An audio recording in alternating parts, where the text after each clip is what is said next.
Good afternoon, and welcome to our workshop for Ministers of Care. I'd like to start with a quote from Henry Nouwen. It's from his book, Aging. To care, one must offer one's whole vulnerable self to others as a source of healing. This is what Jesus did. He offered his vulnerable self as a source of healing. And that's what we do when we visit the sick, the aging, and the dying. If we can go with our vulnerable selves, we actually bring much more than we bring when we bring ourselves that are wanting to be in control.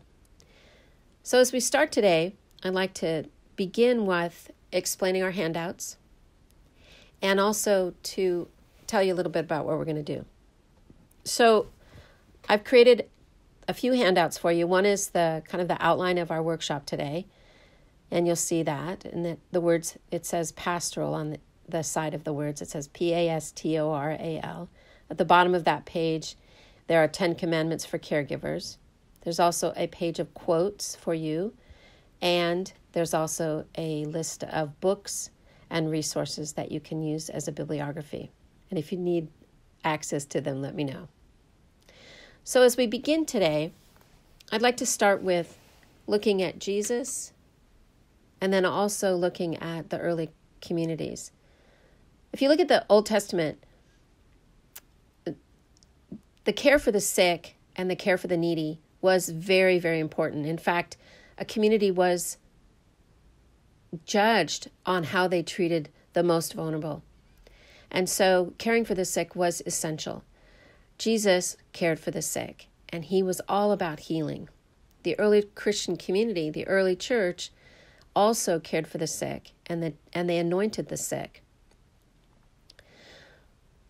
So, newsflash for everyone, we are all terminal. Nobody gets out alive. Everyone's going to die. The church has had this terrific, very old and ancient tradition called memento mori. And the idea was that you would put a skull on your desk and you would meditate on your own death. And by meditating on your death, it would help you to be reminded to live a good life. And so as we begin today, and we look at characteristics of the ministers of care, the characteristics that we hope each person will have, we invite you to kind of think about your own life in reflection on death. So the way this paper is set up, the first column is the characteristics of ministers of care. The second column is actions. I'm going to read some of those, but those are I'm inviting you to do and to think about. And then the third column is for personal reflection and discernment as you begin to discern whether or not this is the ministry for you. So we're going to go over those characteristics in a way that I hope you can remember. So if you look down the side of your page, it says pastoral, P-A-S-T-O-R-A-L. And that's how we're going to divide our workshop today. So let's begin with the first P. So the first one is that we, as ministers, participate in the redemption and transformative work of Christ. That's what we do by our baptism. We are baptized priest, prophet, and king. And that's what we do. So we're also invited to be prayerful and present, a peaceful presence to people that we visit. We're invited to be prepared and to do our work ahead of time, to pray before a visit, to make lists before we visit, to do some documentation after a visit so we remember the person. It also means that we do some preparation to take time to get to know the rituals and the prayers in the prayer book. This book is a little confusing when you first look at it, The Pastoral Care of the Sick, but we're going to go over that a little bit. And look at the prayers. Be prepared. Another thing is privacy. Be conscious that people need their privacy. If you work in the hospital, there are many rules. You'll be trained in the rules of privacy. We invite you also to be patient and to look at the Paschal mystery. So I wanted you to think about what has happened in your own life where you've experienced really rough times and you've come out of them. So it felt like death. You came back into it and now you come back to life. Life, death, and resurrection, that experience of Paschal mystery. The A is, you can see there, it's about being attentive, aware, alert, and awake. Attentive to details.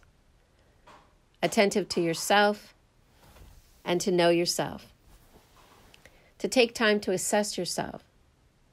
To pay attention to your own needs. To spend time watching your own ability to be attentive to yourself and to others.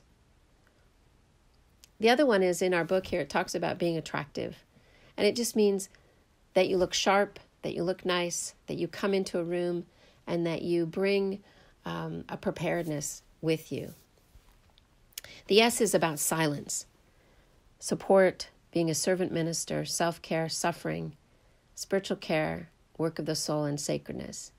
So silence is inviting you to think about, where does silence work in your life? How does it play a role in your life? And what have you learned from silence? The other one is to look at suffering. What have you learned from suffering in your own life? Because when you go into a patient's room and you see suffering, and you see a family that's struggling, I hope that you can come to that with some understanding of your own suffering. And then also to be aware of yourself and to take care of yourself. How do you care for your own soul? This ministry will take a toll on you, and you have to be able to care for your own soul. The other piece is to look at the work of your own soul and the sacredness of life. The T is timing, touch, training, and 10 commandments. So timing is about good timing and bad timing, making sure that you call ahead, that you visit a patient in a timely manner, that you look at your own time, that you're not rushed, that you find a good time to visit with somebody. The other one is to look at touch. Be careful and conscious to always ask permission to touch a patient. If you want to give a hug, I always say, can I give you a hug? Don't sit on a bed. Take time with that person, but be conscious of touch. The 10 commandments, you can see at the bottom of your page there, and you can read those at another time, but there's some really good ones. I borrowed them from Michael Moran, who did a workshop for caregivers recently. The O is other-centered, to offer support and to do your own work. So this part is to remember that the visit is not about you. It's not about your story. It's not about your life. It's about them. And so to always remember that. The second piece is to look at your own work. If you go into a patient's room or to a family member's room or to visiting a family and you have not really looked at your own life, it's going to get in the way. So I want to invite you to look at, who do you need to forgive? Who do you need forgiveness from? And what areas of your own life need attention? What regrets might you have? And how can you address those regrets in your own life?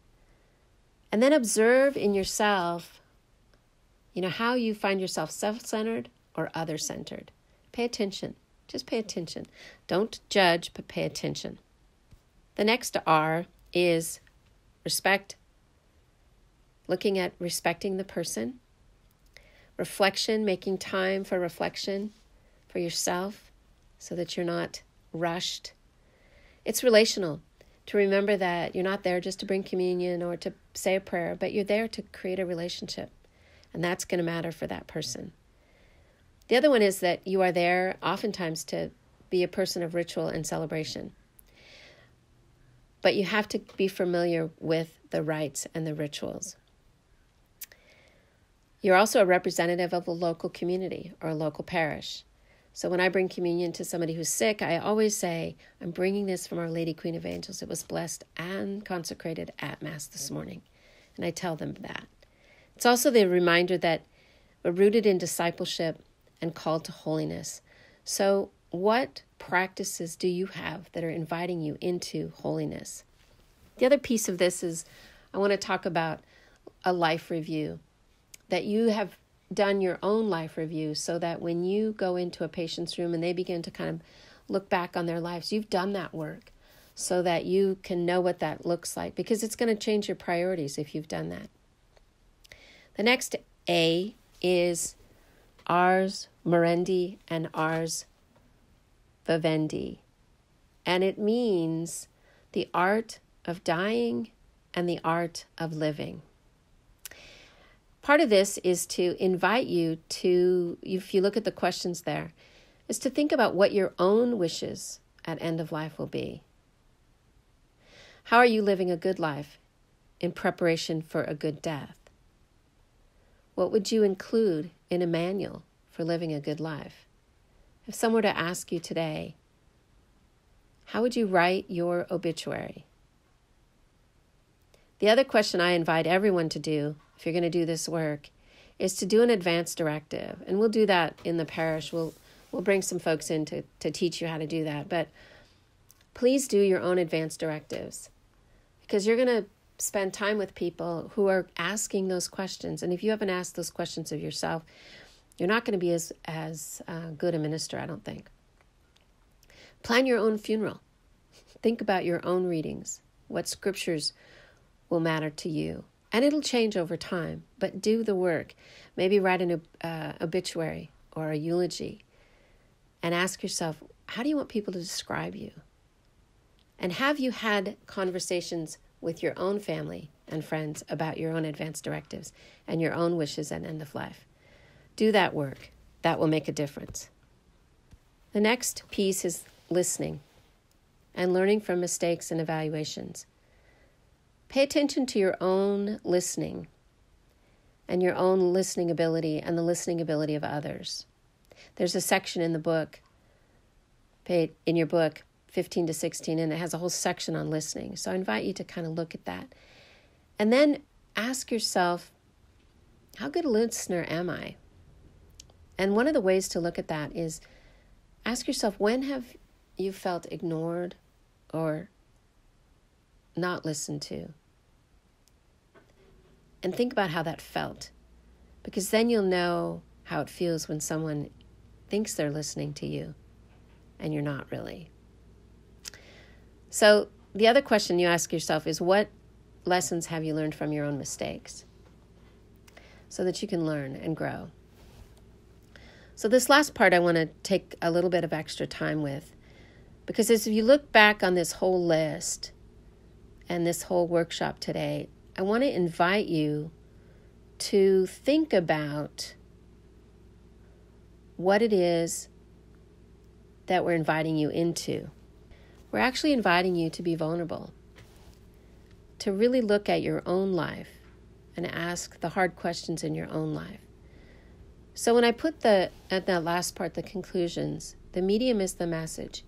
You are the medium. You are the person who people are going to experience when they are in a tough patch, a rough patch. You are the message. St. Francis of Assisi says, preach the gospel at all times, and if necessary, use words. Sometimes you're just going to sit with someone and be quiet, be still with them. The other thing I want to say is, don't wait for a crisis to get your own work done. That's why I invite you, if you're going to do this work, I want you to do your own advance directives, have those conversations with people, know what you need at the end of life. Ask yourself if you're living a good life, those hard questions. When my dad was really sick, the priest said to him, "Are you at peace?" This was after a number of questions, but the last question was, "Are you at peace?" And my dad said yes. And he died less than 24 hours later. And I do believe he was at peace. So the question that I have for you in this part is, are you at peace? Are you ready to go? What are the impediments preventing you from being at peace? Because if you as ministers can begin to ask those questions, if we as ministers can begin to ask those questions, then we can be prepared. And then when we go and visit the aging, the sick, and the dying, we've done our own work, so we don't get in the way. And then we can ask the questions. So it's a hard process to do that. The other question is to invite people to ask yourself and others, How do people see you? How do they perceive you? And one of the ways to do that is to look at who you want. What do you want people to say about you when you're gone? So this is a tough topic. Caring for the aging, the sick, and the dying is really a chance for each of us to ask those questions for ourselves so that we too can be prepared. So that when we visit a family or a patient or somebody in a home, that when they ask those hard questions, we have actually grappled with those questions ourselves, and that we don't have to be afraid of those questions. Kathleen Dowling Singh says, living with a terminal illness is living in a crucible of transformation.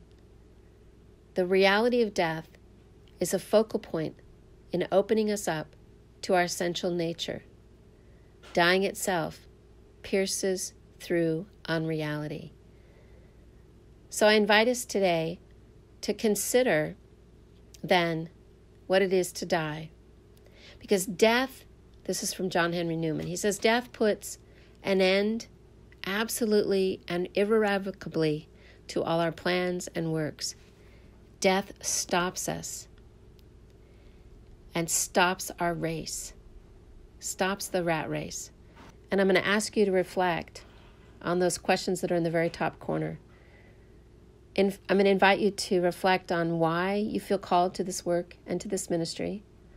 What has been your own experiences with aging, sick, and dying? Why are you interested in this ministry of care? And what are your expectations and availability? And you'll find those questions on page 84 in your books.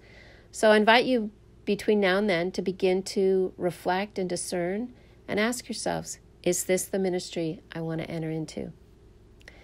I want to thank you all for coming today and for being with us. And to remember that to care, one must offer one's whole self, vulnerable self, to others as a source of healing. So as you prepare to kind of get in touch with your own vulnerable self, I pray and am grateful that you've considered this ministry with us. And I ask God to bless us, Father, Son, and Holy Spirit. Amen.